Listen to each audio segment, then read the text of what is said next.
quickly. Then after our presentation, we had a presentation of another speaker coming from India. It's Dr. Afjal Ahmad. Dr. Afjal Ahmad, who is going to afford another question, yeah, concerning the coronavirus also. May I have Dr. Afjal Ahmad? Hello. Yeah. Hello, can you Good hear morning, me? doctor. Good morning. Yeah, Good I'm morning. getting you. And I hope Yeah. that is the same for all the attendants. Okay. So first of all, my greetings from country India to all the fellow members. So can you please confirm whether I'm audible to all of you, please?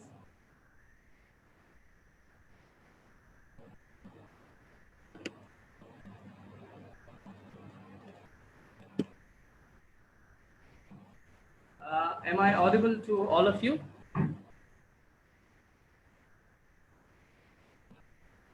Okay, thank you. Good morning, doctor. Good morning. Good morning. Good morning. Good morning. So thank you very much.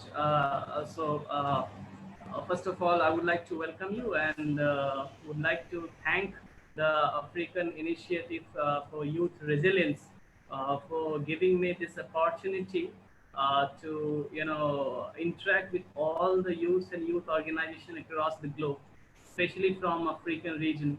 And this is fascinating and very interesting to hear you from voices from all across the organization. So specifically, we are going specifically to my topic. So that is related to COVID-19 and nature degradation of nature. So I'm not that much technologically forward. So I'm sorry for that. So maybe there will be some technological fall from my side. So I use the one by one discussion interaction with youth and people. So, but because of the coronavirus pandemic, we are forced to go online and we are forced to organize meetings, lectures, seminar, webinars on online because of this pandemic. So I'm also learning a little bit from this experience of handling online lectures, meeting, and all. So, I would like to give my brief introduction as to what exactly I stand for and what exactly we are doing in India, and what is my motive of joining you all, and what is my speech is all about. So I have a presentation which I would like to share you only for 2-3 minutes. So I would just like to add here that we are working. I did got your question fine, doctor. May you reply, please? Should I stop? Should I stop?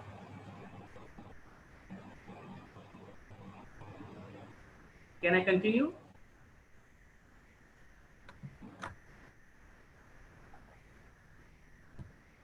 Can I continue? Yeah, Okay. continue. Okay. Thank you. Thank you. Continue. Thank you. So we are working on environmental conservation, sustainable agriculture, food security, and climate change in country India. As you all know that our country is a subtropical and tropical country, and we are more than 60 to 70% of our Indian population is in rural India, and there is a distress, and because of pandemic, there is a rapid degradation of nature.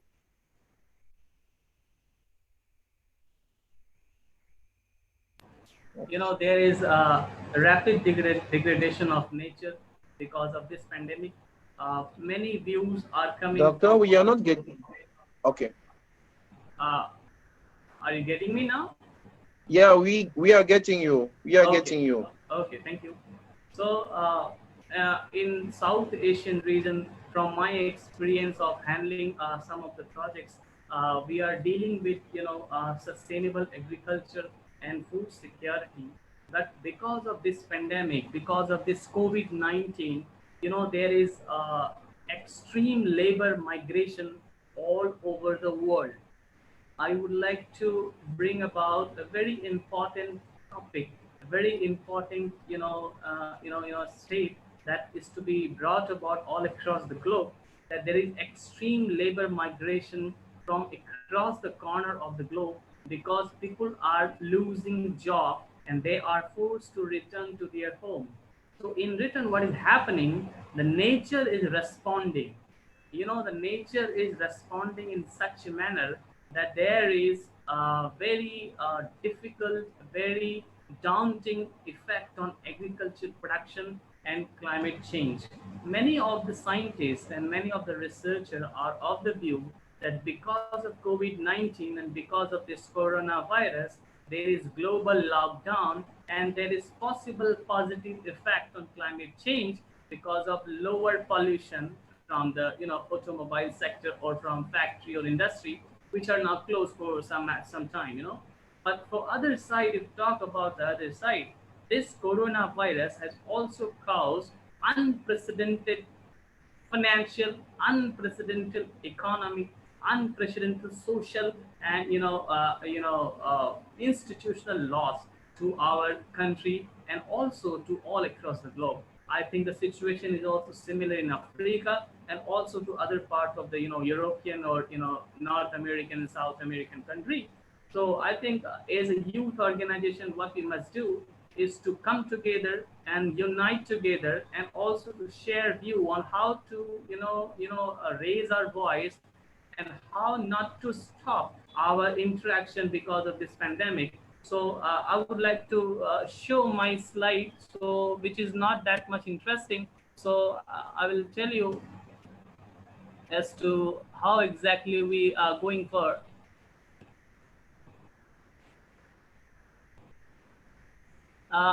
Is my slide is visible? Can you see my slide? Please give it. If anyone It's okay. It's okay. Your slide. Okay, thank you. So as we all talking about this frontier between human and nature, the degradation of nature in the emergence of pandemic. So we go for this. So these were the subtitle which were assigned to us: the ecosystem and emerging zoonotic disease and coronavirus and disease COVID-19 and government reports against the pandemic. I would like to tell you that we are human beings and we are the most selfish species on this planet. I tell you, and I tell you with greater responsibility and accountability, that we are the most selfish species on this planet, and we are born with risk, and we are born with the risk, and that risk we are not posing to ourselves, but we are posing it to Mother Nature. How we are posing that risk to Mother Nature? The second line you can read, there is a compelling reason to believe that humans are the only species with the highest amount of carbon footprint, the lead before going to heaven. So, if I get rich, I will not afford myself with one mobile phone. I will go for another 10 or 20 set of smartphone. I will not afford, I will not satisfy myself with the old car. I will go for Mercedes or limousine. I will not satisfy with myself with one shirt or one pant. I will go for another shopping and will buy bunch of clothes and all. So in return, my statement might seem to be a joke or something should be a lie, but in a lighter vein, I'm telling you that we are posing much and much burden on this nature, and this COVID-19, this emergence of a rare zoonotic disease. See the first line you see, the emerging zoonotic disease. So a emerging zoonotic disease can become a disaster for humankind, not because of that disease. It is because of mismanagement, misappropriation, and overexploitation of our nature. So this is a stark message. I'm using very simple PowerPoint presentation. My presentation is not that technical. I'm not using any data. As a layman, I'm telling you these are all deforestation, and you can see all across the globe which is happening. So the frontier between human and nature is obviously the twofold. The one frontier is it is making use of natural resources positively to meet its end. The other, however, is more dangerous, the overexploitation of the nature basket. So these are all pollution, automobile, sector CO2 carbon footprinting going on. So you might be wondering that why I'm correlating this pollution, this climate change with the COVID-19. I tell you the reason before that. You can read my, for 2-3 lines that the degradation of the nature and its ecosystem brings about a massive change in the epidemiological profile of a region. For example, if you talk about Africa, which in other words make a rare zoonotic disease an international disaster. You might be remembering the 2008, in 2008, the SARS virus which came up. The infection rate of that virus is much lesser than the infection rate of this coronavirus, but the mortality might be less. But you see the infection rate and the kind of havoc which has created all across the globe. So what I'm trying to tell you that this member of coronavirus family is somewhat similar to other strains reported, but its capacity to infect and mortality rate, especially on vulnerable sections living in African and Southeast Asian region, sorry, is a great concern. This is a simple picture, I just want to tell you this structure of coronavirus. You can correlate this structure with the psychological feeling of ourselves that these are the pillars, these are the dangerous pillars or the dangerous red spot on the life of human being. So these are our contribution. These are not the contribution of nature. This is our contribution. This is a result of a nature response to our over exploitation. This is a simple graph which I've shared. The graph, the source is WHO, that from World Health Organization. So you can see different, on the x-axis is the reporting date, on the y-axis is the number of persons infected. So you can see I've given all the continent in Asia, Africa, America, Eastern Mediterranean, and Southeast Asia, Western Pacific, and other regions. What is the reporting date from December to March? What was the reporting date, and which country reported first, and which country was able to contain the virus at its peak? See, in conclusion, I would not take much time. Various governments are making effort to counter the virus, but so far no vaccine. No vaccine, no vaccine till now is a great misery of global medical science, and the whole mankind should come together to fight this and neutralize it at earliest. So, so let me come to my video. So what I was discussing every time that this coronavirus pandemic has caused an unprecedented challenge to whole, to the whole community, to the whole world community, and this is the time that we must come together to fight this coronavirus. Not medically. Medical scientists, medical fraternity all over the world, they are doing their level best to counter the virus. But as a youth organization, but as a youth individually located in different part of the world, our initiative, our work is to raise awareness among the youth. And I would like to congratulate, first of all, the African Youth Resilience Network for for this wonderful webinar. And I would like to congratulate the host, co-host, and it was a wonderful going on webinar. And also I would like to congratulate and thank the your partnering organization WWF for doing a grateful job. And I think this is the thing that as an academician, see, I did my master's and PhD complete in 2018, and I've been teaching bachelor's, master's, and PhD students in Indian universities. I have been going to different universities for delivering lecture on food security, climate change, global warming, and agriculture. So, this is a great time. So our pandemic problem, COVID-19 problem, should not stop us for sharing our view. We cannot go for seminar manually. We cannot attend any conferences. We cannot go to other country, but we can be online. We can organize these type of webinars online.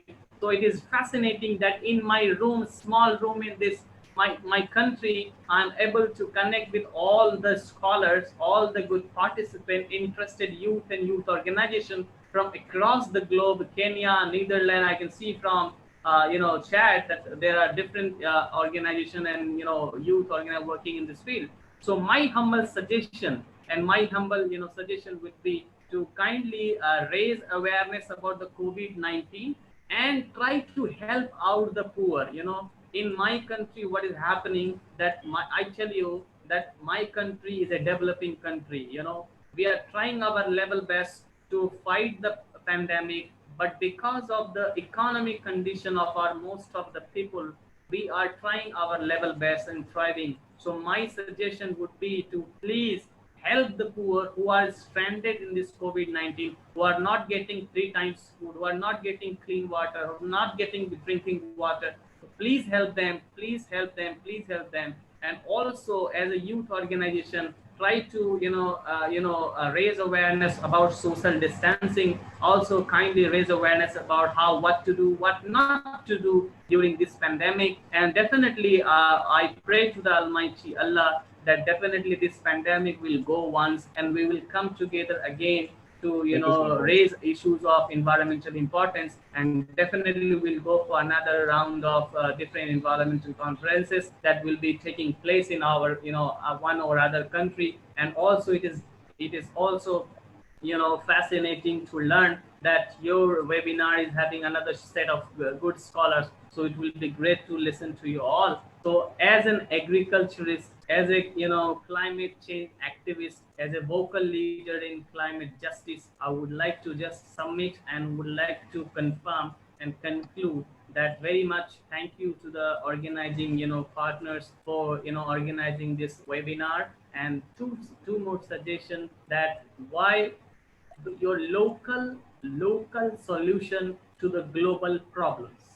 I would like to give one quote: the local solution to the global problems in climate change. So kindly share your local solutions to the global problems. So I think this will be a great work, great project in most of the country, whether it is African country, European, American, or South Asian, or country, or my country, India. So if we can take the stories of local solution to local solution to the great problems or the global problems in climate change, sustainability, and what's not. So I think that will be a very very daunting task and will be very interesting. So I would like to suggest, and I would like to respond that please add this particular code, that what are the local solution to climate change, local solution to COVID-19, and local solution to nature vulnerability. What is the local solution? So I think you have tremendous potential. When I was studying in my Banaras Hindu University, my BHU, in my university, we used to listen great stories of environmental conservation from Africa, great stories of environmental conservation from Kenya, great stories of environmental protection agencies from all across the globe. And also we used to coordinate with UNCCD. I also attended last year the COP14 to the UNCCD and addressed the Global UN Youth Forum on Desertification. So it was a great interaction with all of you. And I think we can do this. And another I would like to ask. I have a simple question. I would like to learn from you that what we can do as a youth organization globally to give consultancy to the United Nations, give consultancy to the United Nations Environment Program, give consultancy to the UNDP, United Nations Development Program. So as a youth organization, as your organization, African Resilience Youth Network, so what we can do, as I am not that much expert, so I would like to invite suggestion from all the members who are there. I would like to invite a suggestion that what we can do to include our suggestion in the policy of the United Nations. in the in the draft article of the United Nations Development Program, or UNEP.